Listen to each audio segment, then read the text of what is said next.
put it in perspective for us, how significant this was. Yeah. So first of all, Happy New Year. Thanks for having me on, Megyn. Hi to my wife, who's a big fan of your podcast and will be listening and did not know that I was going to be on today. So I hope she enjoys it.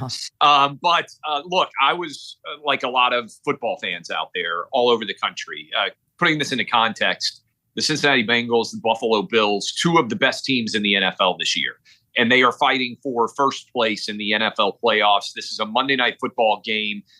Everybody's watching the same game. There are 32 NFL teams. Everybody on Monday, certainly given the significance of this game, elite quarterback play and Josh Allen and Joe Burrow, sitting down and watching this. Not to mention, Megyn, it's coming out of the Rose Bowl. So even if you're just kind of a casual NFL fan, the Rose Bowl is one of the most watched college football games every year, too. So we're talking about just a monstrous crowd of football fans watching this game. And about 20 minutes into the game or so, this hit happens. And the Damar Hamlin hit, as you mentioned, there are thousands of more violent hits that have taken place in football games over the past couple of weeks alone. It did not strike anyone as a notable hit. He stands up, he immediately collapses. And from that moment in time, what happened was we went from, I always say, and it's not my phrase, but it's one that is steeped into the consciousness. Sports is the toy chest of life, right? Meaning that for adults and obviously a lot of kids as well, but this is the not serious part of your enjoyment. This is the dessert for your meal, right? And most of the time it's about entertainment. And really instantaneously, Megyn, this story shifted from, who's going to be the overall number one seed? You mentioned Josh Allen, the Bills quarterback, and the fact that he was in tears. He missed a throw on the first drive for the Buffalo Bills that he would probably hit 8 or 9 times out of 10 that would have given the Bills a first down, potentially given them a touchdown. And he was disgusted with himself. And he went on the sideline and, he's reacting. He's upset at the play that he put out. That's what we're used to seeing.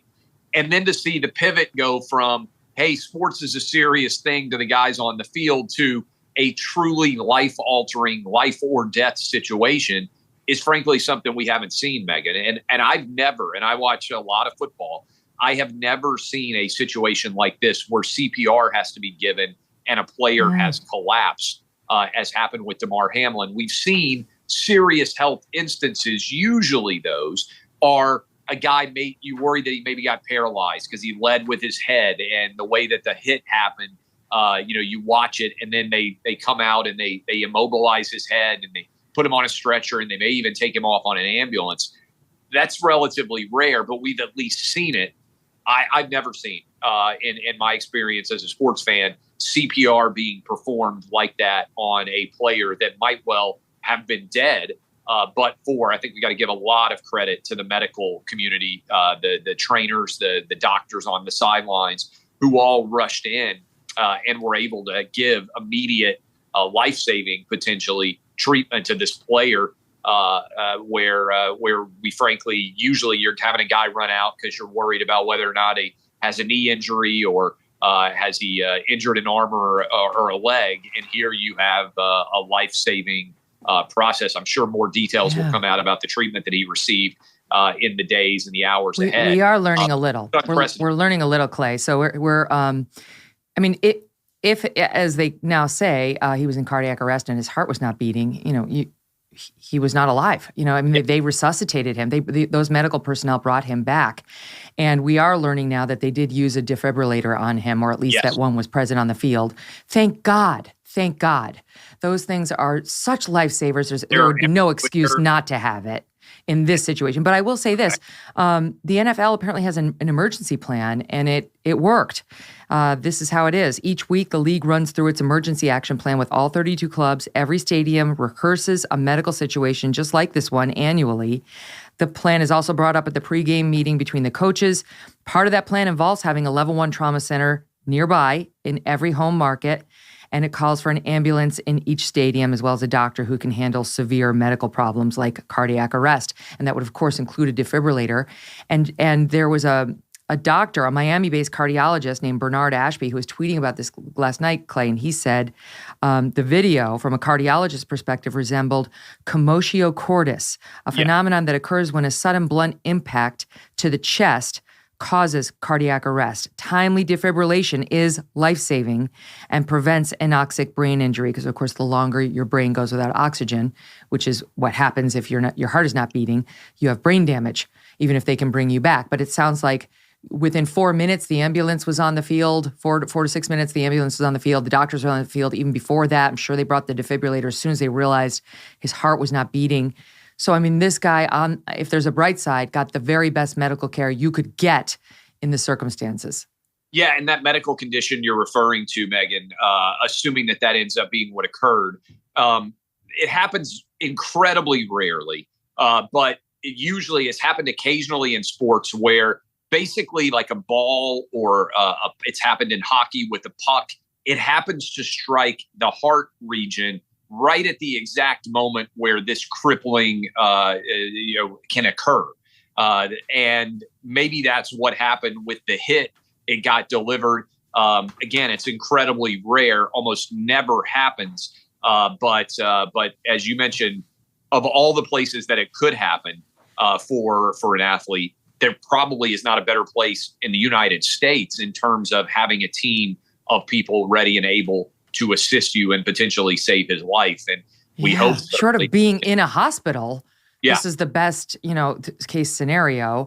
An NHL player, Chris Pronger, I guess former, said he was tweeting out about this, offering his prayers and saying prayers that he can have the same outcome I was fortunate to have with my incident.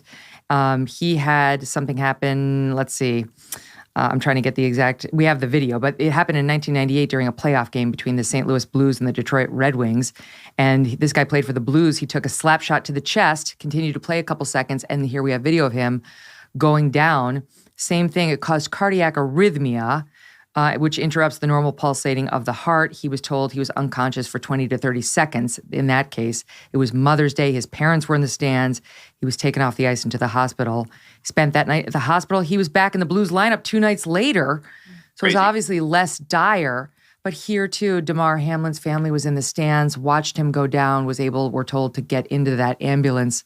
Oh, Clay, with him on the way to the hospital, just the humanity of it, the effect this must be having on the players, the refs, the coaches, the family. Oh, your heart goes out to them. No doubt. And, there's always that story. I've got a kid who plays tackle football, and obviously I go and cover a lot of football games. And, his mom, I believe, was in the stands. And there's the line that I've heard that I think is 100% accurate in my experience. The mom watches her son on almost every play. Right? Like, even if he's the lineman, the dad will watch where the ball goes, and, but the mom is so just completely invested in the health of her baby, of her son. And so this is the worst possible feeling, anybody out there who's got kids that play sports, where you could have, again, the kid, I say kid, he's 24 years old, right? To me, he's still basically a kid. And mom is in the stands and sees that happen. It's heartrending, I think, on an emotional parent-based level for anybody out there to be thinking about it. And again, this is something that is basically without precedent in the world of the NFL. To have this caliber of serious health event, frankly, we've never seen. And so, that's the thing, Clay. You point out we've had injuries where you worry about paralysis. Serious injuries, obviously, neck injuries. But I don't remember them ever canceling a game. Like, after the injury, the players always go back out. It's never happened. And there's been criticism of the NFL over this because they didn't immediately cancel. I think that, look, the internet, Megyn, as you well have experienced, certainly I have on some level, is a blame factory. Something happens and there is a desire to decide, hey, you're an awful person. And so there was this immediate reaction of on social media in particular, oh my goodness, how is the NFL ever thinking that they were going to play this game? Well, first of all, it's without precedent. Secondly, what usually happens, take it outside of this scenario, you could have a serious injury. Let's say a guy, they're worried that he might have been paralyzed. And thankfully that has not happened in recent history in the NFL. But usually what would happen is they even if they load the guy up, take him in an ambulance to the hospital, later they would come back and they would say, hey, good news, the player has got movement in his arms and legs. Paralysis is not an issue, but they continue playing the game.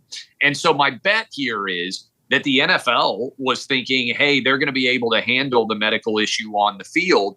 And within a couple of minutes of him coming off the field, we'll get a phone call and they'll say, hey, talk to the doctors, everybody in the ambulance.